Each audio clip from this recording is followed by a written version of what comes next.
Ladies and gentlemen, welcome to the Rev and Filo Show. What's Hello. up, Rev? Hey, Felipe. Good to see you. Good to see you too, man. There's a lot going on. There was the murder of George Floyd about a week ago. Yeah. Right? That's how long it's been going on. I haven't seen the video. I've seen photos. I mean, I've heard enough. As far as I haven't seen the video, but as far as like what happened, it's it's nothing new, which is unfortunate to say. So I feel like I maybe don't even have to see the video because I already know what's gonna happen. Yeah, Like it's even deeply saddening. and I think disturbing is a better word. Yeah. Yeah, very disturbing. And people are riled up, man. And like I said earlier, it doesn't. I don't think there's ever gonna come a time where the country's gonna like unite against police brutality. It just doesn't seem to be. People are too brainwashed. I don't know. It doesn't seem. Well, I mean, there's as we speak right now, as we do this podcast right Yeah. now on this Friday, May 29th, there's riots in the streets. People are protesting in all over the downtown, country. all over the country. Yeah. Atlanta. I saw a CNN video just not too long ago, a couple hours ago. A reporter on the streets, and while she's reporting, explosions are going off. Cars are lit on fire, and then they explode, obviously because of the gas. It's crazy. It's funny. Like in my neighborhood, especially around this time, coming into summer, there's a lot of fireworks that go off. Yeah. So you're always hearing fucking shit going off. Even in the daytime, you're hearing fucking explosions and shit. And earlier today, I was in my room and I was kicking back and it was still in the afternoon, and I started hearing like shit going off, and I started to think to myself, like, is that even really fireworks? Like, is that fireworks? Like, that doesn't even sound like fireworks. You know what I'm saying? Like, it just sounds like shit's just exploding now. So I don't. Yeah, but yeah, it's crazy. It's just, I just realized when black people, you only ever see them in the media or on the internet when they're getting killed or when they're pushing back after injustice, after they've been served injustice, like George Floyd, and it's like it's they just can't get any positive recognition whatsoever. That's the problem. You know what I'm saying? Like, it's not just a problem, but I mean that's part of the problem, and it's like this quarantine really has shown you what it's like to be a white person in the United States and what it's like to be a black person or a person of color. In terms of a lot of Midwestern white people have been we talked about it earlier. They've been protesting. We talked about it on the other podcast. They've been protesting the stay-at-home order and my freedom this and this is communism and this and that and that and this and this is dictatorships and this and that and you can't tell us what to do and this and that and that and this. And you see the reaction to those protests, and then you see people protesting the murder of a innocent black man by the hands of the law, the people who are supposed to be protecting and serving. And people are protesting, and the cops are reacting much more harshly, violently. There's a way bigger pushback. They're not just standing there, letting them get their angst out. You know what I'm saying? Like they were with fucking all the stay-at-home protesters.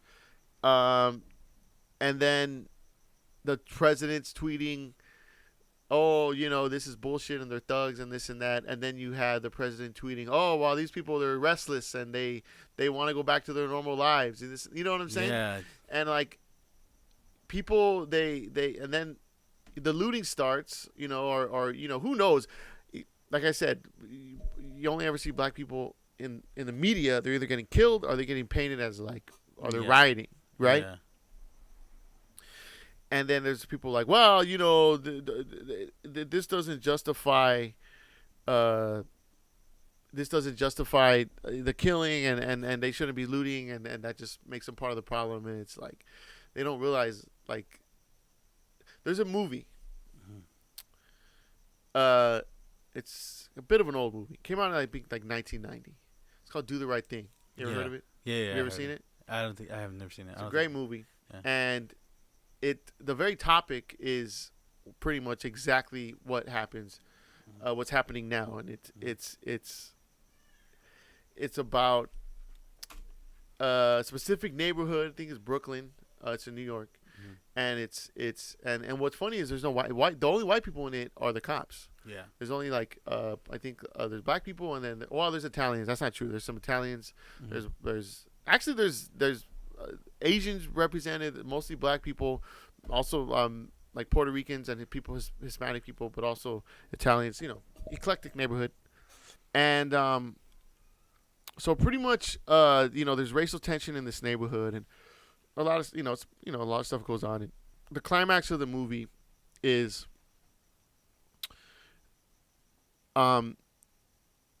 there's there's sort of this scuffle between some people in the neighborhood and between some black people and some Italians, and the cops show up, and they end up fittingly enough, they end up strangling him to death. They got him in a headlock, and they strangle him until he dies in front of everybody. You know what I'm saying? And this causes a big ruckus, and now people are starting to like get restless and this and that. And so the main character, this guy named Mookie, who's played by Spike Lee, it's a Spike Lee movie. What he does is the Italians in the film, they own a pizzeria. He gets a trash can, and he, in sort of response to the killing of this black kid, he throws the trash can through the window, and he starts a riot, and they start rioting, and they burn the fucking they burn the pizzeria to the ground, and this and that, and then and then after that, the next morning, it has an ambiguous ending. Then it kind of ends after that, and the question is, did Mookie do the right thing when he started that riot? Did he do the right thing? Was his actions justified? And that movie comes out, and a lot of people are like, "Wow, he didn't have to escalate the situation." Yeah, it's sad that the black kid got killed. Yeah. But he shouldn't have took it there, and this and that, and then they asked Spike Lee, "Well, what do you think of that?" This is when the movie came out. It came out in like 1990 or something, 91, I think. Got nominated for Best Picture. It's considered a classic. And they asked Spike Lee, "What do you think about?" He goes, "Well, the only people who are saying that are white people, and only white people will think that a pizzeria has more value over a black man's life." You know what I'm saying? In other words, the movie. So I was thinking to myself, like, man, this movie was really ahead of its time. I was thinking, because I've seen it before. I saw it a long time ago. And I was like, man, this movie is really ahead of its time. And I realized it wasn't ahead of its time. This is just how long this kind of shit has been going on. You know what I'm saying? And it's still going on now. This was 30 years ago this movie came out. It's almost like there's no change. Yeah, there hasn't been any change whatsoever. The same shit has been going. It wasn't a movie about, oh, this is what's going to happen in 2020. This is a movie of, like, this is what goes on in our neighborhoods already. This was, late 80s, early 90s. The difference about this situation is that it was almost like the curtain was just, like, unveiled. We all knew exactly this was going on. Yeah, back those days it was very rare for people to have cameras to film shit just right off the bat, shit happening just off the cusp. So you have to make a movie to sort of like make it into art to get people to notice it. Now we can just everyone has a camera in their pocket. So I think Will Smith said racism isn't escalating, it's just getting recorded now. Yeah. You know what I'm saying? Yeah. And so I don't know. Yeah, it's just you haven't seen the video, right? I haven't seen it. You've seen it. That poor man. I don't really want to see it, to be honest with you. Nah, I know we were gonna have you watch it, but now that as I think, I don't need to see it. It's I don't need to see it. It's fine. I already know that there's terrible violence done by the police. I just hope that nobody else gets killed during these riots. And it's just another thing too is you hear you hear the just comply argument. Just comply, just comply. But, like, why do we have to comply? Like, it's almost like we're already guilty, you know? Mm-hmm. Like, if someone calls you out, if a regular person calls you out on something, just comply. Just do what they say. Nah, you're like, fuck you. Fuck you. You know what I'm saying? Like, the police, I don't know. What's up with fucking American police, dude? They're fucking bullies. Yeah. They're murderers. I think bullies is putting it lightly. But, I mean, I'm talking about. Well, these cops in particular are fucking murderers. Even the ones that didn't actually put their knee on. Cops are just very heavy-handed in general, though. Yeah, I mean, for the most part. I mean, even if you look at the video, whatever the cop's reason was to do it, like he was super calm about taking this man's life. Like it was insane, and that's why people are upset, because not only was it an officer, a white officer, it was also somebody who you were supposed to trust to protect you in the community. Right. And then you see him take a black man's life. Yeah. And it you know, it loses. This is why people are fucking freaking out. And you know, I hope all this could end peacefully. Yeah. Because I don't think Martin Luther King, you know, would have done it any differently, or you know, just people protesting. You know, don't lose your humanity is what I'm trying to say. You know, people out there protesting and rioting, don't lose your humanity. Right. Don't, because that officer lost his humanity. Those officers that were there, don't stoop to their level is what you're saying. Yeah, exactly. But well, yeah. I mean, fire with fire. Yeah. Sometimes is the answer, isn't the answer. I don't know. There's a lot of talk also too, like that. You know, staying silent. You know, yeah, you're not racist. Yeah, you're not, you know, arguing against against the topic or the issue, but not saying anything is just as bad as you know what I'm saying? Like, and there's been a lot of pushback, you know, from the black community saying, look, you got to speak up, you know, because like it's if you're not saying anything, then you're part of the problem. You can't stay neutral. No one's Switzerland. You gotta go to war. That's the only way things are gonna change, really. Yeah. And I don't know. Well, it's something beyond my I can't fix it. I barely understand it. Yeah. I just understand. I just know what it's like to walk around with like a target on your back for no reason other than what you look like, you know, or what you might represent because of what other people taught you, or like, you know what I mean by that. Like from the ages of 18 to 24, I constantly was getting bothered by the cops. Dare I say harassed? Yeah. Where I was always being questioned.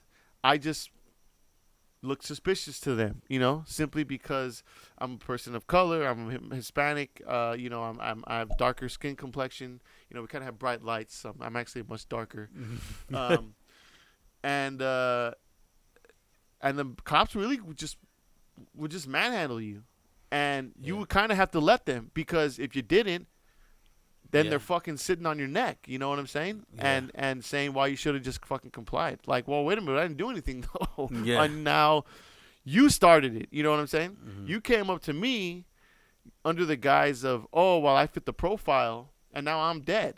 Mm-hmm. You know what I'm saying? Yeah. And so it's hard. You just can't understand that when you're a white person. You just can't. I don't think you can. Well, the officer, or I should say former officer, because those 3 cops or 4 cops, however many it was, they were fired. But Derek Chauvin, however the fuck you say his last name, they have charged him with murder and manslaughter. The cop, right? Yeah, so they have him in custody currently. Okay, so like first degree murder is like premeditated. You planned it out. I'm gonna go to this person's house on a Sunday afternoon when they're home, and I'm gonna shoot him in the fucking head. Yeah, that's first degree. Second degree murder would be second degree. I'm not sure. Okay, well, okay, let's look it up then. I think well, the manslaughter Manslaughter is like you could hit someone with your car, and that's manslaughter, and it's accidental. Yeah. But I think second-degree murder is when you're mean to do it, but it's not premeditated. It just sort of happens. It just happens. And they're like, and then you fucking end up killing them. Person convicted of second-degree murder in California will face 15 years to life in prison. They must serve 15 years in prison before being eligible for parole. Punishments are increased if the murder victim was a peace officer or was killed during a drive-by shooting. Nah. Wow. Just fuck. It goes through every fucking state. Yeah. Well, this is Minneapolis. Okay. Okay. Minneapolis. That's Minneapolis is Minnesota? I think so. Don't know. Our stupid is showing. Anyway. He's been charged with murder, so they have him. Yeah, but manslaughter, it just seems like... Well, he's got... It's not like he accidentally sat on his neck. You know what I'm saying? He has both charges. So he has what? Manslaughter and what else? And murder. So they have him charged with murder and manslaughter. Yeah. So I don't know. It all depends on what his lawyer is going to do.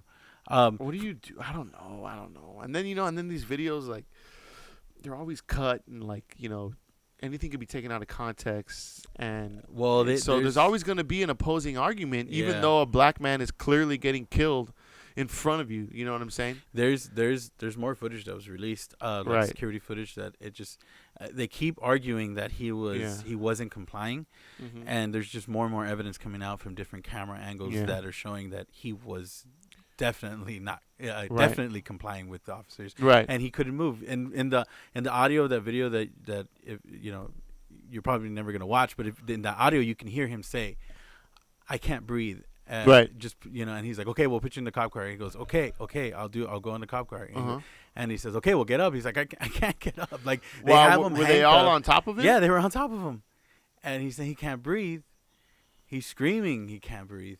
It's very disturbing video, but people are like yelling at the cops, get off of him, like he can't breathe, let the man up, and I think the cop, whatever he was thinking, he was angry that people were probably shouting at him. Yeah, looking at the guy and just said, "You know what? I can take his life," and he fucking took it.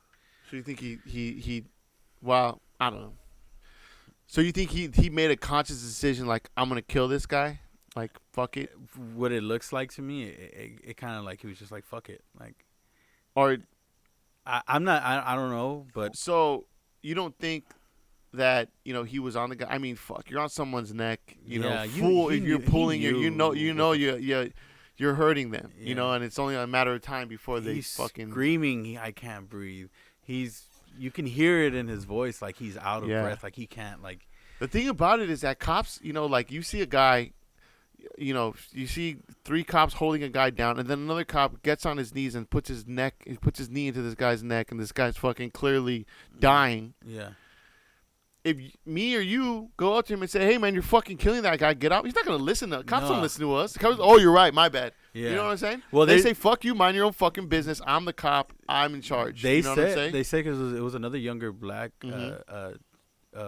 minor. I don't know how old he was, but he recorded it, right? So they say he was getting harassed by like the cops, and like he had to pretty much. And then there's a shot of that other cop who's standing there watching it happen. Yeah, And I don't know, man. I'm not a cop. I'm not a black person. So it's in a weird way. Even though we are Hispanic and we do. There is a certain amount of like racism that we experience or endure or whatever. I'd say we're relatively sheltered. What I'm saying? More, I think black communities really get it the worst. They do, and they've been getting it the worst since they fucking since they brought them over here. You know what I'm saying? Yeah. It's when you think about immigrants, you think about Mexicans, right? We were here. They drove us south, okay? But, fine. They drove us south, but we're still in our land. We just lost some of it. We still have a majority of our land, right? Majority of Mexico. Chinese people, Chinese immigrants, they came over. They helped build the railroads, and then they really were just left to really live in poverty because they could, after they finished building the railroads, like people refused to hire them. They couldn't get jobs. Mm-hmm. So that's why you have a lot of Chinese owned businesses, because they had no choice but to start their own businesses because they couldn't get hired by any other business, obviously run by white people. Yeah. So you see a lot of restaurants and you see a lot of laundry mats. There's a whole documentary on it. It's called The Search for General Tso. You ever seen that? No, it's really good. It's on the surface, it's about the history of Chinese food in the United States. Yeah. But it gives you like a history lesson in like sort of the Chinese immigration that big like that happened like in the 1900s, I think.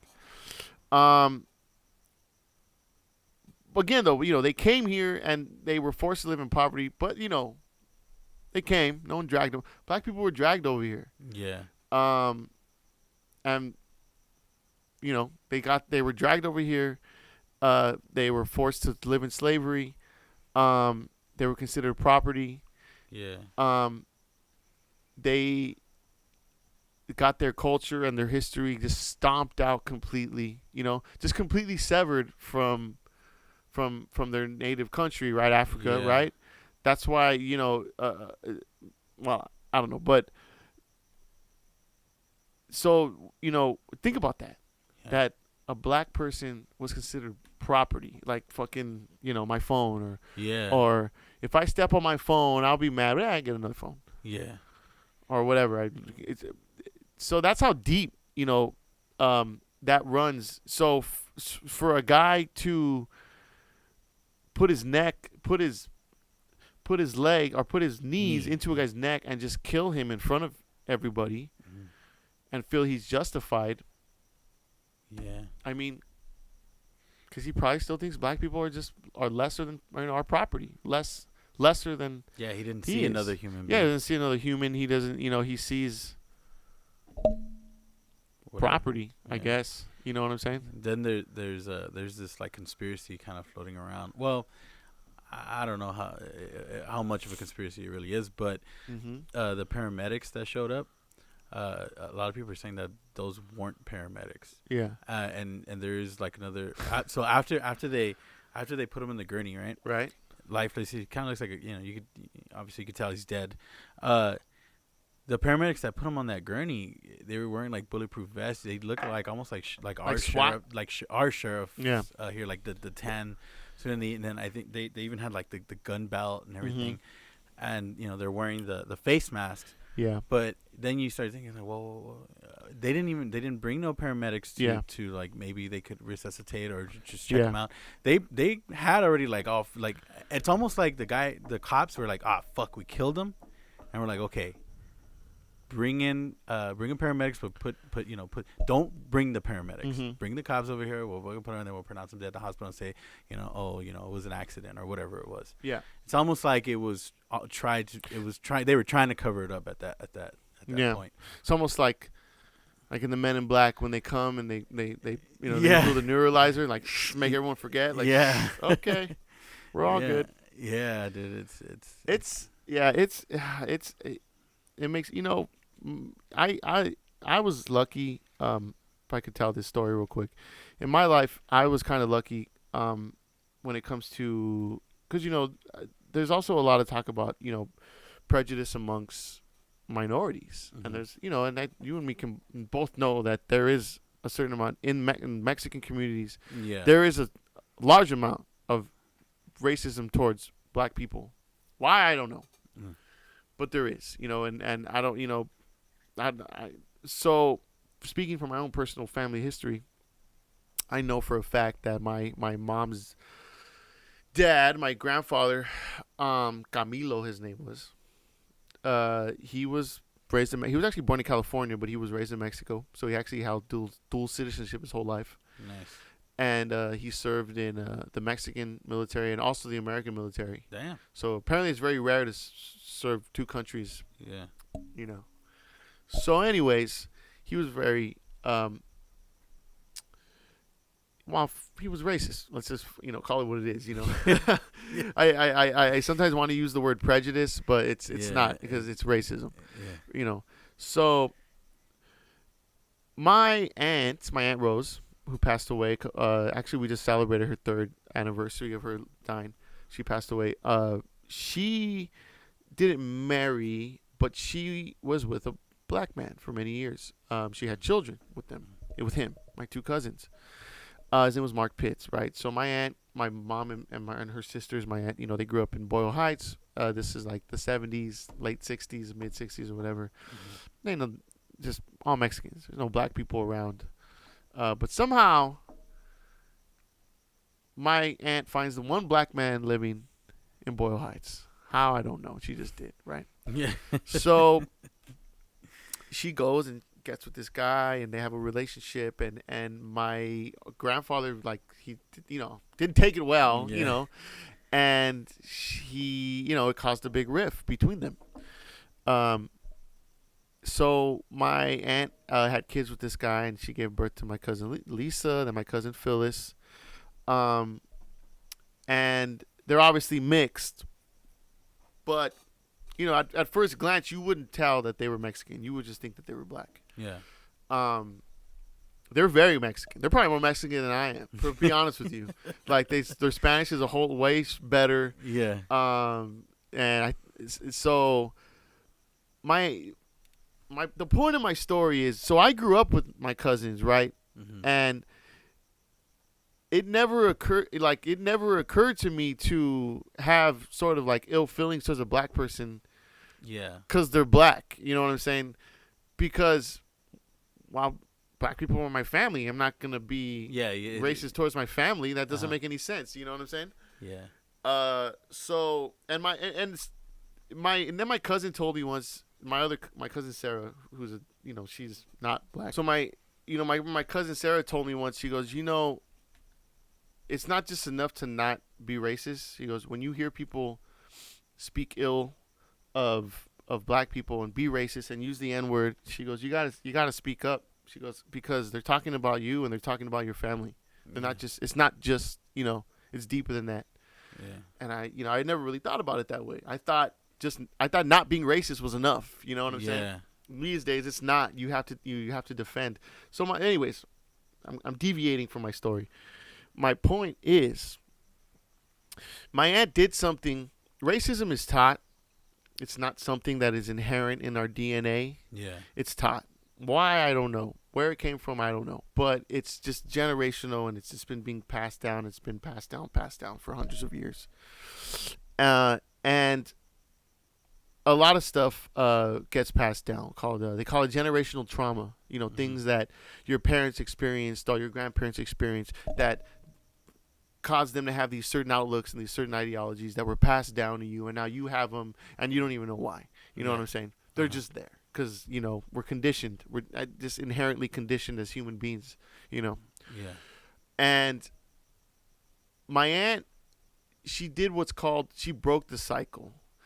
If my aunt and my mom and her sisters, if they would have took my grandpa's word and said, "Oh, they're right," and said, "Well, I'm just gonna stay away from black people and this and that," they could have very easily passed that on down to us. You know what I'm saying? Yeah.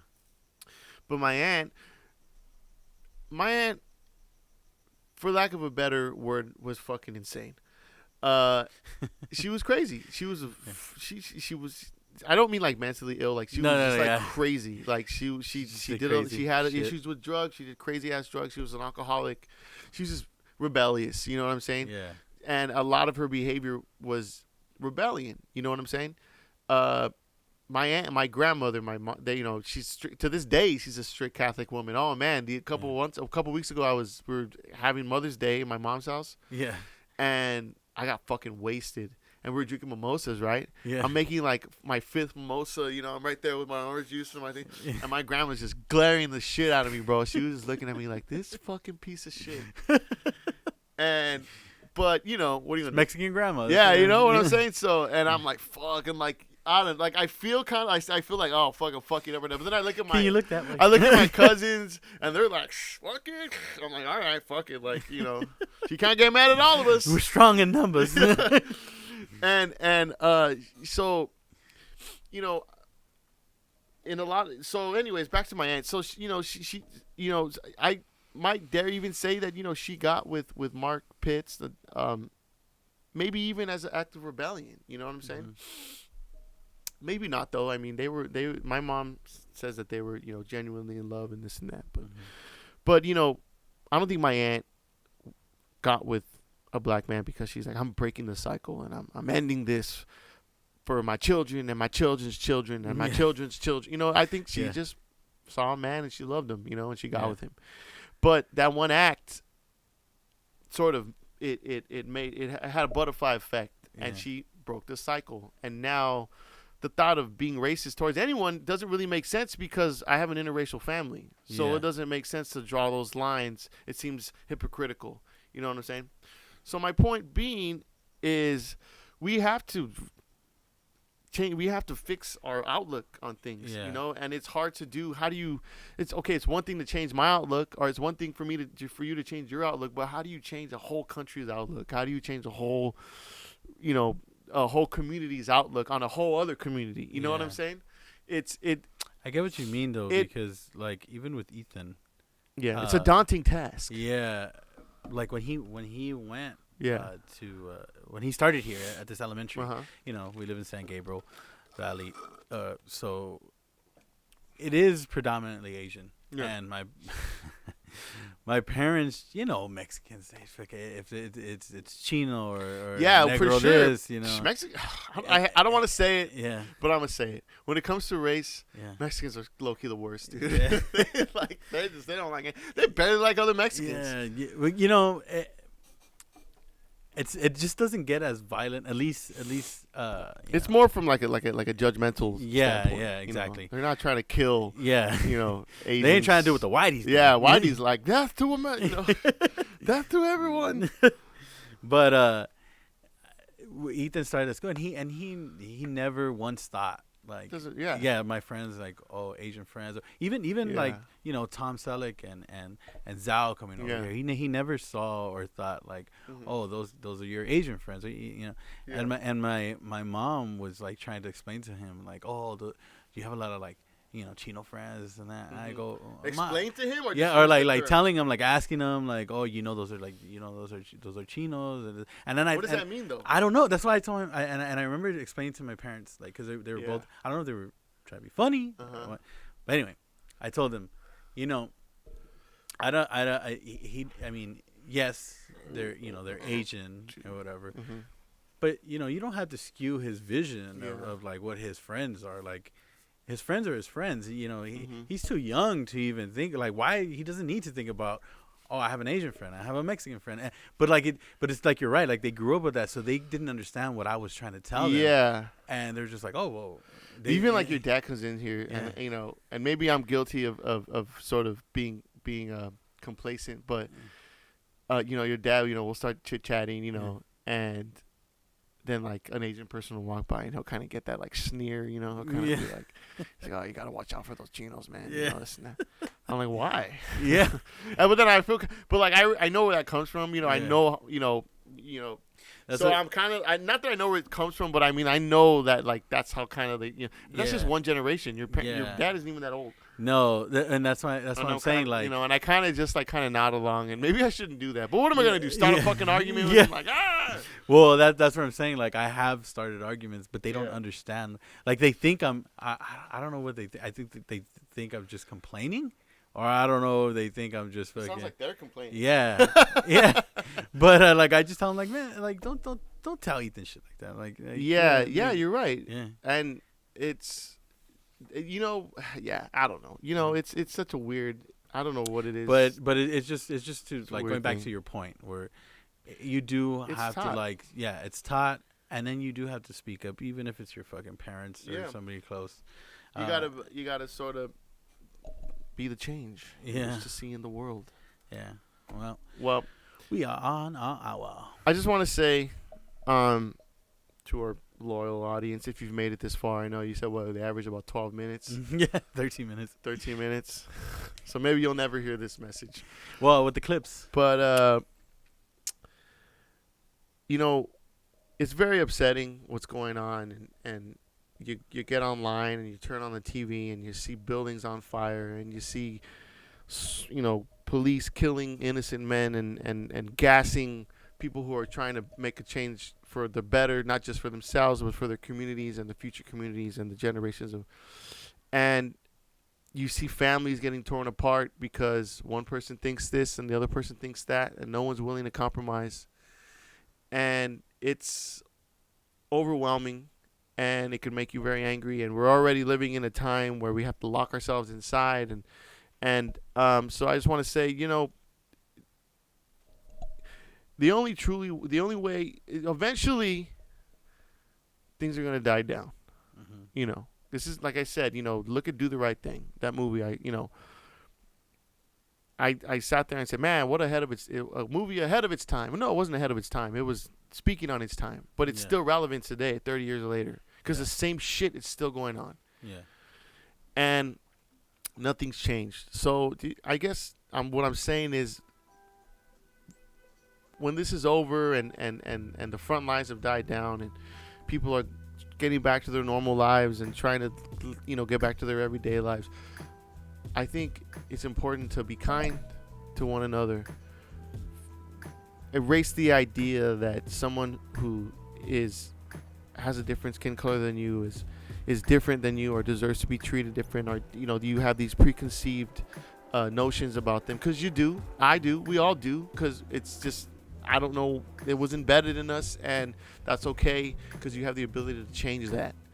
And it's just a decision every day to take those thoughts that you might have and just put them out, and just be kind, and just forget about white or black or Asian or Mexican. Just forget about it. Just human being. That's all. So be kind to yourself and be kind to each other.